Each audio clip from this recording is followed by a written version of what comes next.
0.4 finally brings the Druid that everyone has been looking forward to. And now normally on one of these top 5 League starter builds, I'm going to give you safer picks, things that are going to be guaranteed to give you a good League start that you can transition into something else later. However, because this is early access for PoE, and because the main reason that people are here is most likely because of the Druid, the very first and top build that I suggest you play is literally any Druid. Go on any stream, look at any streamer's YouTube page, check out basically anywhere, and you're going to find everyone playing some kind of Druid, except me, of course, because I have to be different. I highly suggest that if the Druid looks fun to you, you should start with a Druid, pick a couple skills that look good, and follow your favorite streamer that's playing a skill that you seem to enjoy. It is very unlikely that the Druid will be so unplayable that you cannot get to endgame with it, and GGG have said that they will release some footage, supposedly, of an endgame Druid builds that they've come up with, so it should be more than fine. My suggestion would be to look around in the first couple of days and find either a guide on something like Mobalytics or Maxroll for a Druid that has a skill that you kind of enjoy once you've played around with it a little bit, and follow that as people figure out what's OP,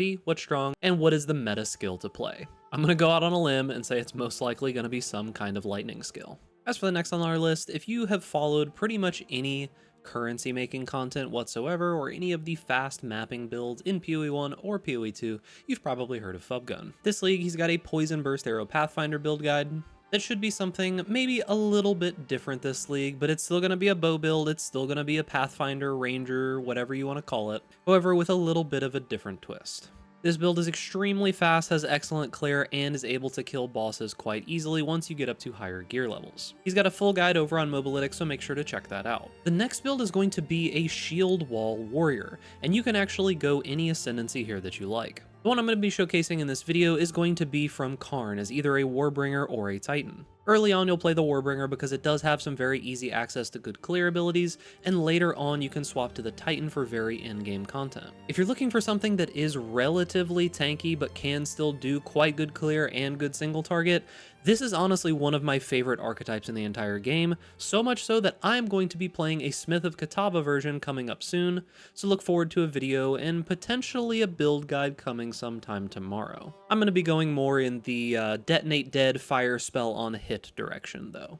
But as for how this build works, Shield Wall is going to create these little pillars of stone on the ground, and then you're going to be able to use your War Cries or Shield Charge to explode them and essentially clear entire screens. When I was leveling this archetype in my practice, all the way up through Act 2, 3, and 4, I was 1 or 2 shotting blue packs and 2 or 3 shotting rares, while essentially taking no damage and being able to heal to full on every single attack. If you feel like the game is maybe a little bit hard to survive and you're having some trouble making it through, definitely give Shield Wall Warrior a try and look forward to my build guide that will most likely be coming out tomorrow, if not in the first few days of the league.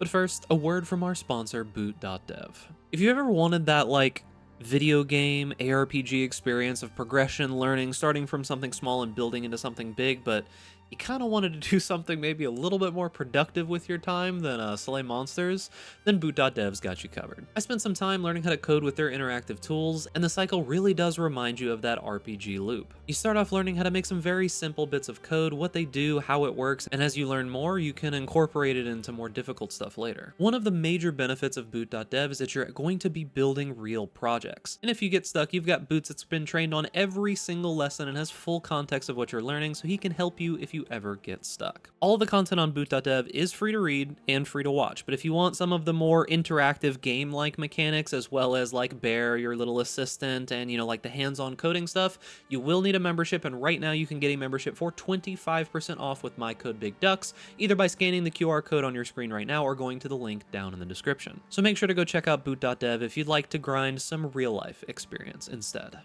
And now that we're back, we're going to be talking about Essence Drain and Contagion. This is going to be a Lich build guide from Havoc. If you don't know who Havoc is, he is an avid speedrunner and tester in both Path of Exile 1 and Path of Exile 2. He makes extremely solid builds for very fast clearing content that make it from the beginning of the game essentially all the way to the end as quickly and comfortably as possible. Essence Drain Contagion is a build type where you're going to be using 2 skills relatively frequently. However, because of the way that this build works, it does provide you pretty massive clear and some quite good single target these days. If you're looking for a caster but you don't want to do the same old tired lightning skills that you've been playing for 2 or 3 leagues now, give Essence Drain Contagion a try and see if it's up your alley. And lastly on the list, we have a Minion army build. Now this can be played as a few different ascendancies, Infernalist, Lich, and a couple others, so you can pretty much choose from any that you like. There is a creator over on Maxroll called Helmbreaker, which has quite a few guides covering minions in general. So if you're looking for a giant army of guys who can just go out, kill your enemies for you, and you pretty much just sit back and support them and don't have to stress too much, the Minion army is one of the more solid build archetypes. And with being a witch, there's quite a few different builds you can swap into later if the minion stuff doesn't end up being up your alley.